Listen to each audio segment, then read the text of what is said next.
Bienvenidos a Radio Uruguay, bienvenidos a La Máquina de Pensar. ¿Cómo andan? Espero que anden bien porque arranca La Máquina de Pensar aquí en una ciudad vieja que hace mucho calor, pero bueno, es parte, digamos, de la estación que se viene y hay que admitirlo y aceptarlo. Son las 19:02, arranca La Máquina de Pensar con Gonzalo Gervás en controles de emisión, con esa elegancia que lo caracteriza, y arrancamos en un día que vamos a estar dedicado a este programa. Ustedes saben, la semana pasada se la dedicamos íntegramente a Carlos Real de Azúa, y quedaron en el tintero, digamos, y nunca mejor dicho, ¿no?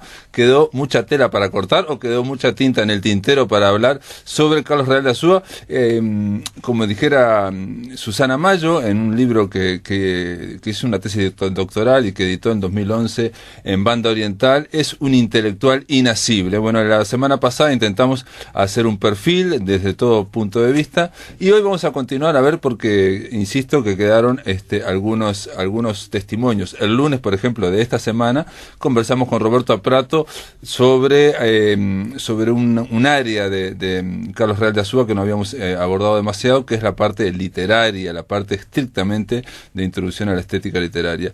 Ahora ayer él está en Estados Unidos, vía telefónica. Para mí es un placer darle la bienvenida a Santiago Real de Azúa, sobrino de Carlos Real de Azúa. Santiago, ¿estás ahí? ¿Cómo andás? Sí, hola Pablo, ¿cómo estás? Aquí estoy. Sobrino, déjame que aclare, sí. Sobrino segundo de Carlos, porque mi padre y Carlos eran primos hermanos, pero digo muy cercano a Carlos. Sin ánimo de presumir, quizá de los más cercanos parientes que durante los años que viví en Uruguay, muy estrecho contacto tenía con mi queridísimo tío Carlos. ¿Y cuándo te fuiste de acá, de Uruguay? En el 72, a final del 72 me fui a estudiar a Francia y de hecho nunca más volví a vivir a Uruguay. He vuelto otras veces, sí, pero trabajé estudié y trabajé en París. Estudié ciencia política, me gradué, hice un posgrado en ciencia política en París y fui durante unos años, muy felices años por lo demás, colega tuyo, trabajando en una cosa que ya no existe más, que se llamaba la ORTF, la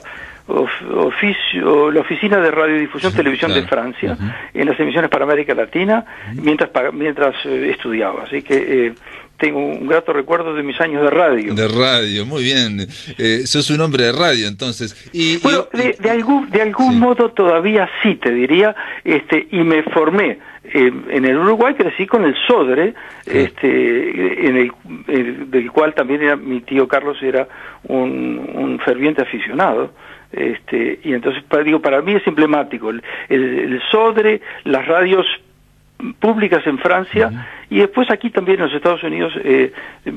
Soy ante todo un gran radioescucha. Ah, mirá, seguís escuchando la radio en Estados Unidos. Mira, en general te diría que tengo acumuladas las radios de Montevideo, de Francia, aquí de Nueva York, donde viví, aquí, y por razones ahora también personales, con mucho contacto con las radios inglesas, con la BBC, en las diferentes versiones de la BBC, claro. No solo de las noticias, sino música clásica y debate de ideas. Como un poquito en el rumbo que me parece que tú estás, sí. La BBC 4 y en Francia una radio que se llama France Culture hacen muchísimo una labor similar a la tuya. Y la sigo con enorme frecuencia. En realidad la televisión no me interesa, me interesa la radio, que me acompaña muchísimo, y además tengo la fortuna de tener un aparato de radio fenomenal que capta radios de todo el mundo por internet. Qué genial. ¿Tenés otra, más allá de la familiaridad, afinidad familiar con Carlos Real de Azúa? El hecho de que te hayas interesado por la ciencia política es otro campo, digamos, de cercanía, ¿no? Sí, no solo es. Mira, yo estudié ciencia política porque necesitaba trabajar, ingresar al mercado de trabajo, y no podía volver a Uruguay en esos años tan bravos que eran los 70, claro. Y entonces estudié ciencia política y después entré a trabajar en la agencia France Press, donde trabajé 5 años como periodista en París y después ellos me mandaron a Nueva York como corresponsal de Naciones Unidas. Entonces digo, la ciencia política me interesó mucho en esos años y la he seguido. La ciencia política francesa, que no era la ciencia política que es la preferida de mi tío Carlos. Y después compartí enormemente los demás intereses de él. Soy un lector muy ávido de literatura y de ensayos. Bueno, en el libro Real de Azúa, una bibliografía intelectual de Valentín Trujillo, hay varias intervenciones tuyas, bueno, precisamente trayendo observaciones o diferentes testimonios. A mí me llamó la atención digo, más allá de que me estás diciendo que la ciencia política no te interesaba demasiado o te interesó esos primeros años, sin duda tu tío algo te tiene que haber dicho de haberte ido a vivir a París, ¿no? Obviamente. Sí. Digo, él para nada me descorazonó, me desaconsejó, al contrario. Pero fíjate que estamos hablando de los años 71, 72, fue una bendición. Yo daba clases en el Liceo Francés de Montevideo y fue el liceo que me ofreció una beca para irme a estudiar y no lo dudé un segundo. Y me fui en principio por 9 meses y me fui quedando y después después la vida me hizo orientarme hacia otros derroteros que me alejaban un poquito de Uruguay. Claro. Sos un uruguayo migrante, digamos, de los que hay tantos. Eso, y que fuiste, de alguna forma, como hemos tratado aquí a nivel literario, digamos, en el siglo XXI ya se está planteando de que las literaturas nacionales casi que no están en crisis, y alguien me decía de que las literaturas o los escritores o los migrantes son como plantas que van dejando raíces cada tanto para seguir avanzando, ¿me explico? O sea, tienen raíces en Uruguay, pero en tu caso en Francia. Digo, quizá de Uruguay y de prácticamente de todos los países se podría hablar de una producción de en la diáspora, porque las diásporas se cruzan por todas partes. En el caso de tu tío, Carlos Real de Azúa, hubo una frase, ahora no recuerdo si la leí en el libro de Susana Mayo o en el de Valentín Trujillo, y tampoco ahora me acuerdo exactamente quién la dijo, si la dijo Domingo Berdori, pero el tema era que como que Real de Azúa vivía como si fuera inmortal, ¿no? A toda velocidad, digamos, y metiéndose en todo. Y me pareció muy buena esa frase porque, digamos, a nivel intelectual también hay que economizar recursos, dirigirse, tener una cierta estrategia, sobre todo cuando uno está a nivel académico, ¿no? Mira, sí, déjame que te responda del modo más matizado posible. Yo creo que Carlos era un trabajador fenomenal y tenía una disciplina de trabajo que no se transparentaba, porque socialmente era un tipo que siempre te daba la impresión de estar sin hacer mucha cosa, que estar abierto, se encontraba contigo por la calle y se curioseaba, era genuinamente interesado, atento a la gente, pero era un trabajador brutal. Por otro lado, él tenía ambiciones culturales y una ambición general para el país, pero él carecía completamente de ambiciones personales. Y entonces, digo, nada más ajeno a él que una estrategia de carrera, de dar codazos para conseguir cargos, para conseguir contratos. De eso estaba vacunado desde la cuna. Yo creo que ya no necesitó que lo vacunaran de niño, ya vino al mundo de ese modo, decir que él no era un tipo competitivo en su estilo de trabajar. No competía con nadie. Y te pregunto, digamos, porque el hecho me llamó la atención esa frase, que vivía como si fuera inmortal, en el sentido de estar como derrochando, digamos, esfuerzos inagotables hacia muchas direcciones. Y yo te pregunto, digo, porque no lo sé, y vos me decís ahora que no era competitivo y que no lejos de él de buscarse una estrategia. No prima en eso también, en esa actitud, su fe, su idea de trascendencia, digamos, o sea, de creer que... No creo que... No, mira, no me parece. Creo que tiene que ver con la educación que recibió, su propia disposición personal. En el fondo, Carlos fue un gran individualista. Él fue un maestro. Hoy por hoy todo el mundo, creo que yo lamentablemente no he podido escuchar todos los programas que tú le has consagrado. Y pero otras personas, lo vamos a subir, después lo vas a oír. Con muchísimo gusto, pero él fue un maestro sin escuelas. Él no fundó una escuela, él no tuvo púlpito, no tuvo parroquia. Él ejerció un magisterio como difuso, general y entusiasta, pero casi te diría un magisterio como sin querer. Sí, muy bien. Sin empeño, sin un empeño propio. Y creo que eso se condice con lo que hablamos hace un momento de la falta de ambiciones terrenales, para llamarlo de algún modo, pero también hay otra cosa, que mientras que algunos miembros de su generación tuvieron habilidades empresariales, organizativas, Carlos esas habilidades no las tenía, tuvo muchas otras, pero lo que vendría a ser su debilidad, esas ausencias de habilidades, que podríamos llamar debilidades, fueron también sus enormes fortalezas. Claro. Yo creo que al final en este momento que estamos haciendo un balance de la vida de él, esas debilidades son parte de su gran legado. Claro. Bueno, el mismo hecho de estar dentro del periodismo, ¿no? Entrar de lo que uno implica, vos también sos periodista, fuiste periodista, ¿no? Que sobre todo implica límites, implica hacer una nota, te dan determinado espacio. Bueno, y el tema ese de estar... Sobre eso tú sabes que hay toda una leyenda. Los límites para él no existían. Por eso ahí está la contradicción, ¿no? De meterse en algo que está limitado y querer romperlo constantemente, ¿no? Totalmente. Y después hay otra cosa que a propósito del periodismo, que muestra una faceta de la personalidad de él. Tú sabes que él escribía en marcha. Sí. Y escribió muchísimo en marcha. Bueno, él la mayoría de las veces no cobraba en marcha, no quería cobrar. Entonces, eso te dice algo también de su actitud hacia el dinero. Sí. Digo, y me acuerdo de una vez que Rubén Cotelo, autor de un lindísimo librito pequeño sobre mi tío Carlos, que no lo leí, me contaba, irritado, digo que, ¿por qué Carlitos no cobra y no se da cuenta que nos perjudica a los que vivimos de eso?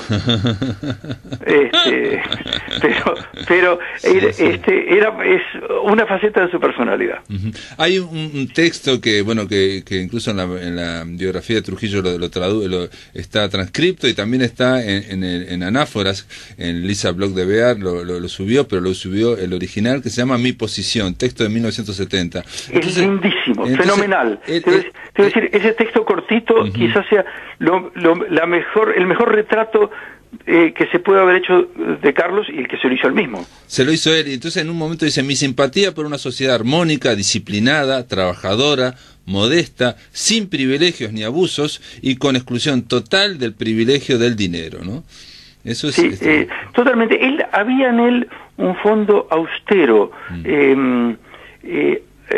tradicional, áspero, como estilo de vida, y por lo tanto muy ajeno a las facilidades de la sociedad de masas, del consumo, en fin, de todo lo que comporta la modernidad. Él dice en esa misma dice una frase impresionante, que también la leí en otro libro que reciente ahora, que salió en la Universidad de Quilmes, se llama La paradoja uruguaya, y también analizan a Real de Azúa, y mencionan esta frase: mi asco a la sociedad de masas. Ahora, lo que a mí no me cierra o me cuesta más, y se lo pregunté a Susana Mayo, y te lo comento a vos también, Carlos Real de Azúa ¿era anticapitalista?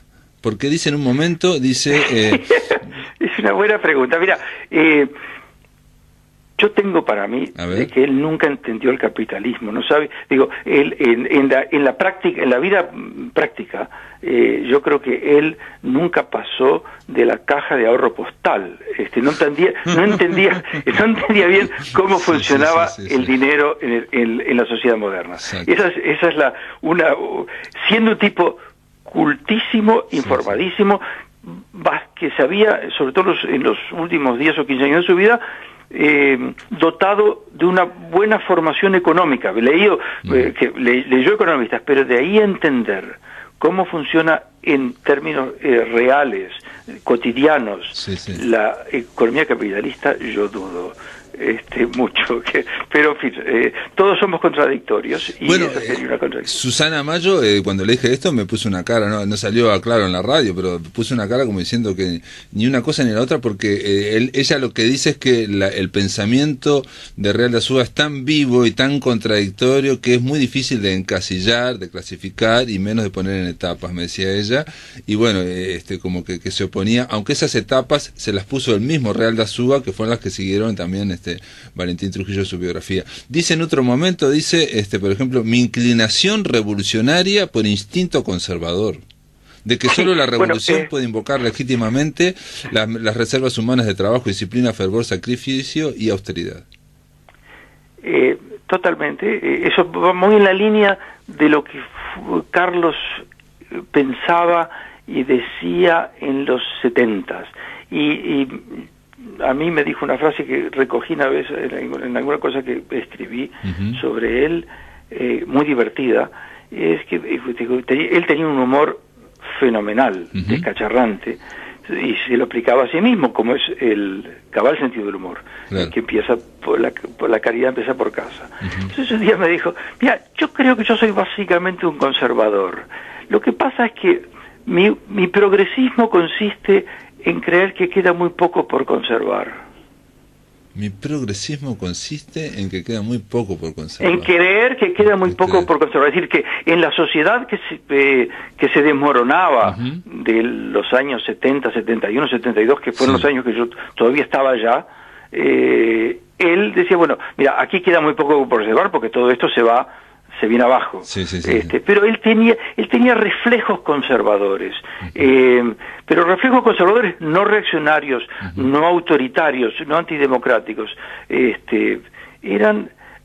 Creo que en el fondo había una nostalgia, una melancolía por una sociedad semipastoril, conciliadora, si no antimoderna, por lo menos no avasallada por la modernidad. Claro. Me haces acordar a una cosa que dijo Luis Buñuel, que su infancia estuvo allá en Zaragoza, en Aragón, en Calanda, ¿no? Y entonces él decía que era de gente de dinero y que él vivió, decía Luis Buñuel, en un pedazo de lo que era todavía quedaba el resto de la Edad Media, ¿no? En ese campo, ¿no? Entonces dice, y ahí me quedó una nostalgia, dice, porque en la Edad Media había gran escasez material y alta riqueza espiritual, dice, justo lo contrario al revés de ahora, dice. Exactamente.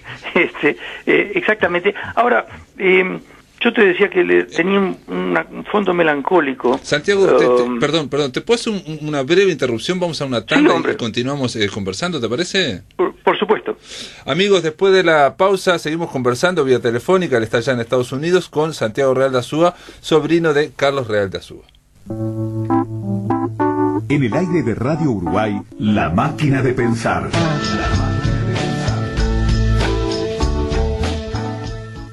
Continuamos, amigos, estamos conversando aquí en La Máquina de Pensar vía telefónica con Santiago Real de Azúa sobre su tío Carlos Real de Azúa, y vos me decías, Santiago, que había una especie de trasfondo melancólico, ¿no? Él en un momento de su autodefinición dice, mi convicción de lo últimamente trágico de la vida y de que ningún régimen político lo soluciona, ¿no?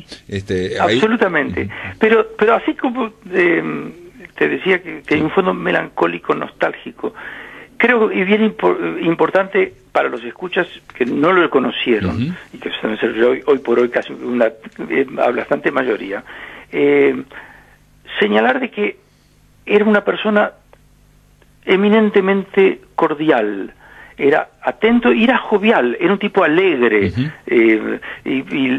plagado de bromas, tenía un sentido del humor fenomenal y tenía una virtud que desgraciadamente va desapareciendo en casi todas partes, que era la de las buenas maneras, la cortesía. Era un tipo eminentemente atento al prójimo, era incapaz de hacer pasar un mal momento gratuitamente a una persona. Dicho esto, tenía opiniones fuertes. Sí, te iba a decir eso. Era también distante, que puede parecer contradictorio, ¿no? Distante porque era tremendamente privado. Sí, eso dijo Lisa Bloch, dijo acá que hablaban muchísimo, pero que de él no hablaba, ¿no? Hablaba constantemente. Jamás. Era un montón de él no hablaba. Y había algo impenetrable en él detrás, como te digo, de una desbordante simpatía personal y genuino interés por el prójimo. Por el prójimo. Y en el fondo nunca tuvo, fue un tipo muy amiguero, tuvo muchos amigos y muy buenos amigos, y además mucha gente, todo el mundo lo quería, pero no tuvo amigos íntimos. Correcto. Quien diga eso se equivoca. Digo, nadie, ni los más cercanos, digo, incluso quienes fuimos parientes y amigos, nunca llegamos a poder considerarlo o considerarnos amigos íntimos. Hay seres humanos así, y yo creo que forma parte del encanto de Carlos Real de Azúa, una esfera de reserva, de privacidad, y quizá también podría sentirse vulnerable en alguna parte, y entonces se protegía de ese modo. Bueno, reitero que Lisa Bloch de Bear dijo en un momento que Carlos Real de Azúa iba casi todos los días a su casa allá en Carrasco, y hablaban horas y horas y horas, y sin embargo era imposible saber realmente qué le pasaba íntimamente, ¿no? Absolutamente. Escucho y concuerdo completamente con Lisa. Estaba pensando, ¿sabes quién? También alguien que se dice que era así, también Julio Cortázar, por ejemplo, ¿no? Alguien que tenía una gran actividad social, hasta política, y un desarrollo impresionante intelectual, una gran actividad intelectual, pero que tenía un coto cerrado, digamos, íntimo, que bueno, eso ocurre, como decís vos, ¿no? Yo digo, ahora que lo mencionas, yo lo traté muy poco a Cortázar, lo conocí en París, lo vi 3 o 4 veces en mi vida, y era un tipo también de una exquisita cortesía. Pero detrás, tú le pedías algo, Cortázar te escribía una cartita, te contestaba, te devolvía los llamados, pero era inasible.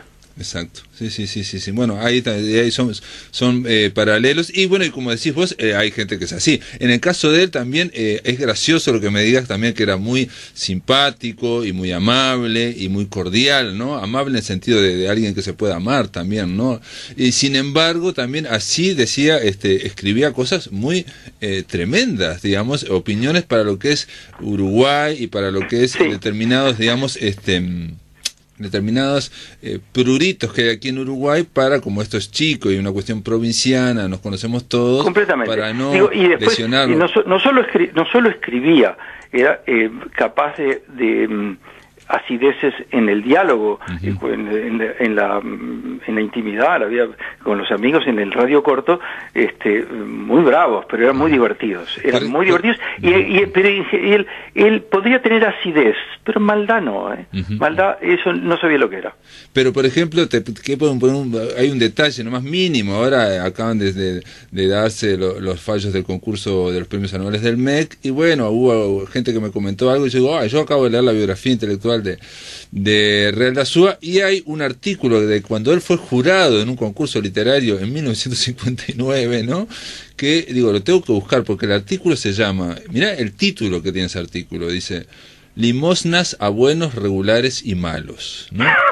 ya con ese título, bueno, lo busqué, no lo encontraba hasta que al final lo encontré, está también subido por Lisa Bloch y su equipo en las publicaciones periódicas del Uruguay, ¿no? Hay que buscarlo en marcha y es de octubre del 59, ¿no? Entonces en la página 8, él dice en un momento, le preguntan cómo fue ser jurado, digo, y estás hablando de los 4, ¿no? De los 4 integrantes que estuvieron contigo, ¿no? Y él dice, por ejemplo, de los que se presentaron, digamos, de los trabajos inéditos, dice, había demasiados versos para tan poca poesía.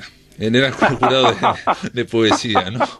O de repente dice, y en los libros éditos de poesía, dice, se señalaba, dice, una oscuridad pretenciosa, una expresión formularia impersonal y sobre todo una abismal nadería.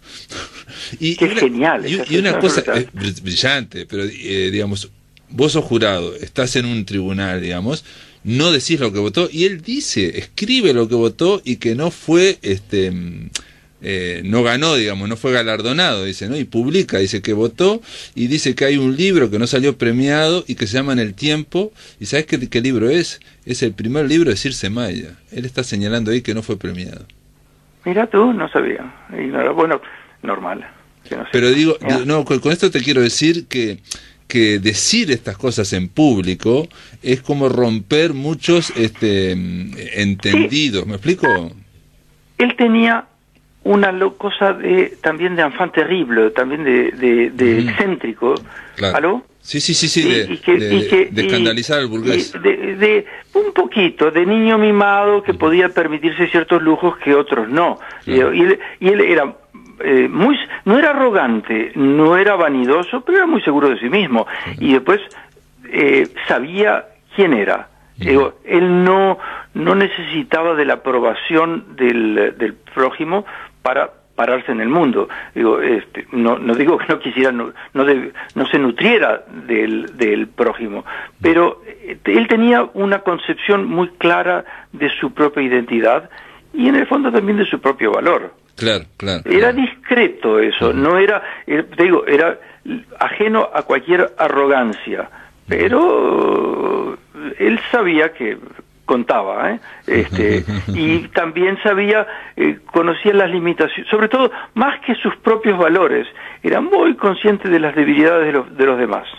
Sí, bueno, llega a decir en un momento de Uruguay que es muy duro con Uruguay porque dice que es casi una sociedad de bienestar, casi una democracia plena, casi, va diciendo, una cultura, el país del casi, ¿no? Es muy duro, digamos, con Uruguay también, ¿no? En sus críticas. Implacable, sí. Y en esto que yo digo, digamos, hablando de los concursos literarios, que insisto, que ponga un título Limosnas a buenos, regulares y malos, es tremendo desde el título. Santiago, no sé si querés terminar esta charla con un recuerdo personal tuyo, bueno, ¿qué es lo que te viene? Tuve tantos, y para mí fue un regalo que tuve en la vida, ser pariente y ser amigo de él. No tengo, pues sí, mira, recuerdos en París. Siempre me acordaré de una noche que salimos a caminar. Su cultura francesa no era el fuerte más destacado, pero a mí me dejó tan azorado caminar por París con él y que él fuera recordando en tal calle, aquí pasa la novela de Luis Aragón, de tal cosa, y aquí se mató Dre La Rochelle, que me dejó encantado, y todo eso te lo hacía como de un modo liviano, claro. Llevadero, pero tendría demasiados recuerdos y no es del caso ahora. No, pero digo, está muy bien porque hay un detalle también en el tema ese de ser tan erudito y tener tanta memoria y haber leído tanto, que es, por otro lado, tratar de no demostrarlo demasiado, ¿no? De no enrostrarlo, ¿no? De no tirárselo en ese sentido, ¿no? Y además digo... de cierta humildad, si se quiere, ¿no? y no te olvides, digo, hablando de recuerdos, mi amistad con él, mi relación con él, empieza en el fútbol, empieza en el Estadio Centenario. Y eso también, de ahí tuve con él muchísimos y gratísimos recuerdos de tardes en la tribuna olímpica o en la tribuna de Ámsterdam, según los días, y según donde picara el sol. Bueno, por eso nosotros la semana pasada dijimos que en un gran esfuerzo de producción, como era la Semana Real de Azúa, la hicimos coincidir con el Peñarol campeón, precisamente por eso. Que fue, este fin de semana se coronó Peñarol campeón. Te mando un abrazo, Santiago, bueno, y gracias igualmente, por estar acá, Pablo, ha sido un gusto, y cualquier cosa aquí a la orden, ¿eh? Un abrazo, Amigos, continuamos en La Máquina de Pensar. Vamos a darle la bienvenida, no estamos conversando. Vamos a conversar ya mismo con Gerardo Caetano. ¿Estás ahí, Gerardo? ¿Cómo andás? ¿Qué tal? ¿Cómo te va? Bien, Gerardo. Mirá, le dedicamos toda la semana pasada a Carlos Real de Azúa y quedaron varias, no sé cómo decir, algo en el tintero, digamos, sería. Y acabamos de hablar con Santiago Real de Azúa, llamamos a Estados Unidos. El lunes estuvimos hablando con Roberto Prato sobre el tema más literario, introducción a la estética literaria.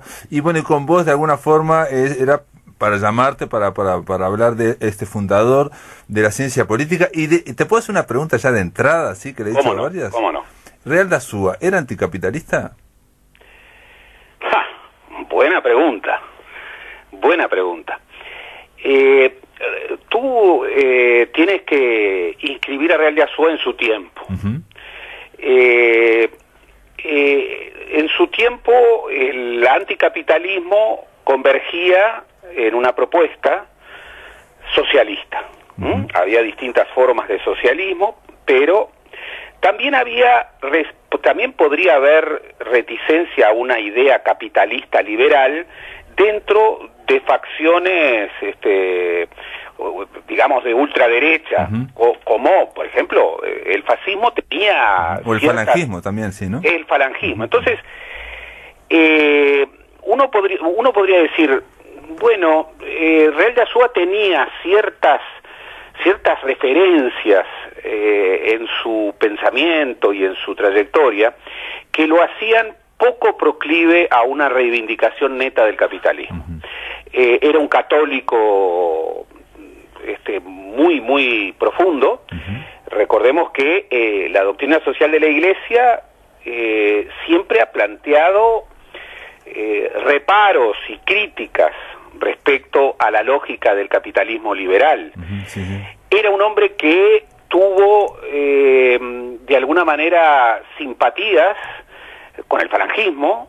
El falangismo no hacía un culto del capitalismo liberal, tampoco hacía una propuesta que tuviera que ver con el socialismo, pero había una crítica al capitalismo, había. Exactamente. Y a la democracia liberal y al capitalismo liberal, digamos. Exactamente. Yo diría que Real de Azúa claramente no fue un liberal. Uh-huh. Nunca fue un liberal. Y en ese sentido, siempre... Liberal económico, perdona que te interrumpa, porque me acuerdo que Quijano decía que las banderas del liberalismo político no hay que arrearlas, decía el cacique. No, claro, pero Real de Azúa tampoco fue un liberal en lo político. Uh-huh. O sea, su visión del liberalismo era una visión más bien crítica. Por eso no es del todo descabellado advertir en el pensamiento de Real de Azúa no sé si anticapitalismo, pero un recelo fuerte respecto a una sociedad capitalista, una economía capitalista. Por ejemplo, Real de Azúa no celebraba el afán de lucro como el gran motor del dinamismo económico.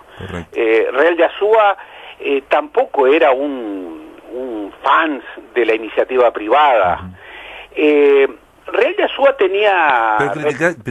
criticaba también mucho el modelo ballista con el desarrollo estatal hipertrofiado, que digamos, daba una atonía ética, dice, y una atonía de iniciativa a los uruguayos, que convertía una cultura, decía en los años 50, de espectadores, de consumidores y de críticos, pero no de creadores, de por supuesto, pero y era muy crítico del socialismo como tal, aun cuando, él en su travesía política, llegó a estar en el Frente Amplio en el 71, ya en el 62 había estado con con la UP, pero él, como otras figuras que tenían una convergencia de líneas con su pensamiento, estoy pensando en el Tucho Metol Ferré, claro, en Alberto Metol Ferré, no eran antiballistas, claramente, eran digamos claramente distantes de un socialismo marxista, pero no reivindicaban una economía capitalista, no eran liberales, su pensamiento era otro, incluso eso los podía acercar a ciertos fenómenos propiamente populistas en América Latina. No es casual que tanto Real de Azúa como Alberto Metol Ferré tuvieran una recepción o una apertura a registrar el lado bueno del peronismo, que en el Uruguay era y ha sido y es muy rara. Sí, sí, y afinidad con Nardone también, con Chicotazo. Bueno, ese trasiego por el ruralismo, en el caso de Metol venía del herrerismo, claro. Pero en el caso de Real de Azúa venía del coloradismo conservador, venía del coloradismo antiballista, y sin embargo en los años 50 los dos convergen en el Centro de Estudios Artigas, convergen en el ruralismo. ¿Por qué? Bueno, porque creían advertir que en ese ruralismo de Chicotazo podía radicar el actor fundamental para cambiar al Uruguay ballista. Y los dos convergían en esa idea. Y ninguno de ellos, tanto Real de Azúa como Metol, que tenían un vínculo de cercanía con el campo. Por el contrario, eran netamente ciudadanos.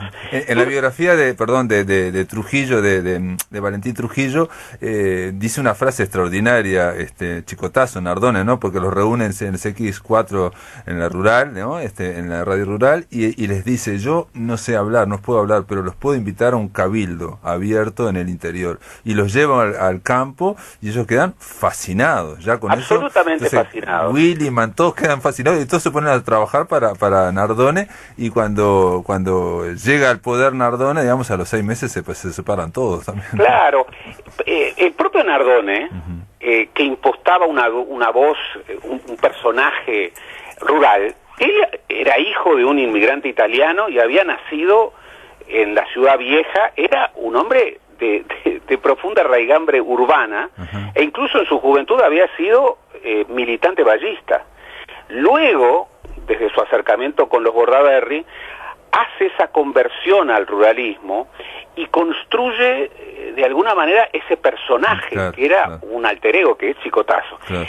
¿Qué es lo que vio Real de Azúa que lo acercó, por lo menos por un instante, al ruralismo? Bueno, vio en primer lugar una dimensión de lo popular, no urbano, rural, alternativo a la clase media urbana, que era el núcleo duro del vallismo, que lo imantó, que lo magnetizó, que es como que le dio una encarnadura social que, bueno, que Real de Azúa buscaba. Sí, vos perdón que te interrumpa también, pero en la biografía hay una frase tuya que está muy bien, digamos, de Valentín Trujillo, donde decís que él viene de orígenes aristocráticos, pero estaba fascinado por las manifestaciones populares, por ejemplo, como el fútbol, Peñarol, o como el básquetbol. Absolutamente, y en eso fue mucho más claro que otros. Él era un aristócrata, venía de una familia con perfiles aristocráticos, pero sobre todo él, su manera de ser, su manera de actuar, tenía una estética y un cariz aristocrático, pero sin embargo amaba lo popular. Entre otras cosas, amaba lo popular porque allí podía estar la encarnadura de la nación, de la dimensión nacional profunda.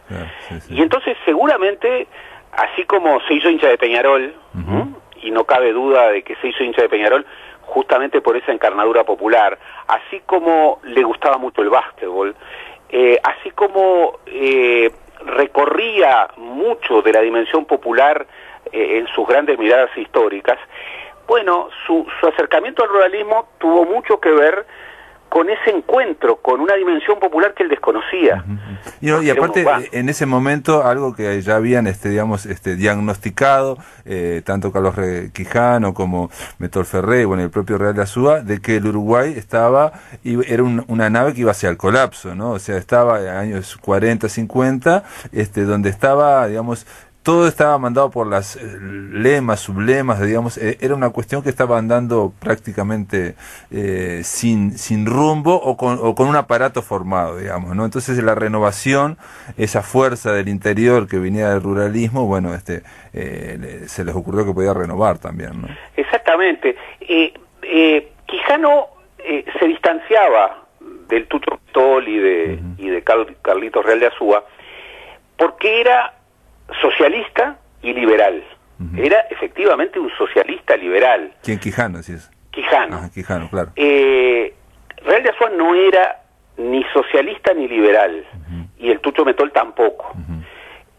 Podían de alguna manera articular con una versión de izquierda nacional.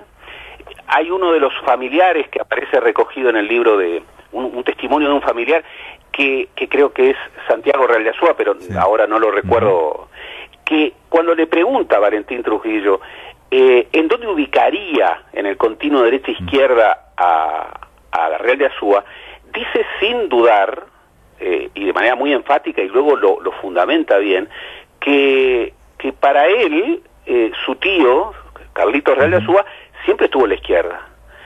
Y eso es una aseveración muy fuerte, porque Real de Azúa, por ejemplo, fue falangista. Sí. Real de Azúa apoyó al coloradismo conservador. Real de Azúa estuvo en ese movimiento del ruralismo, que tal vez ha sido lo más cercano a un populismo de derecha y de ultraderecha. Hay que ver todo lo que emergió del ruralismo y luego terminó en la dictadura. Luego, claro, Real de Azúa pasa a la Unión pasa a la UP, a la UP, sí. Y luego es uno de los fundadores. Y apoya mucho a José Pedro Cardoso también, frente a Fugoni también, ¿no? Una cosa diferente. Y muchos dicen, bueno, pero esto es es el gusano loco, este es un zigzag, sí, parece un zigzag. Él mismo dice en sus etapas políticas, solamente para mencionarlas, dice, la primera izquierdismo inicial, está hablando cuando tenía 14, 15 años, ¿no? La segunda etapa filofascista católica, la tercera indefinición, multiplicidad, antitotalitarismo, tercerismo y ruralismo. La cuarta, hacia la izquierda y la acción autónoma. La quinta, izquierda balanceada. La sexta, del 70-77, es abogado del diablo de la izquierda y del marxismo contra los simplismos estructuralistas e instrumentalistas. Exactamente. Eso que es un poco una autodefinición maravillosa. Sin embargo, fíjate, empieza en la izquierda, después pasa por la derecha, llega a la izquierda, tiene un momento muy fuerte en la izquierda y termina con ese rol tal vez mucho más de intelectual que de político. Claro, sí, dice él, abogado del diablo de la izquierda y del marxismo, y contra todas las simplificaciones, pero muere prohibido por la dictadura. Sí. Muere enfrentado con una dictadura que obviamente lo destituyó como profesor no solamente de secundaria, lo apartó del Instituto Artigas. Él es un formador de diplomáticos. Entonces, es una trayectoria que hay que pensar con otras perspectivas, porque uno diría, no, pero esta trayectoria es contradictoria. Y sin embargo, hay permanencias, hay factores de coherencia que también se registran. Y hay elementos que pueden vincular a aquel joven que se enamoró de José Antonio Primo de Rivera, aquel joven fuertemente uruguayo, pero crítico, que se fascinó por el falangismo. Y en el libro de Trujillo está muy bien referido que nunca hay que confundir falangismo con franquismo. Claro.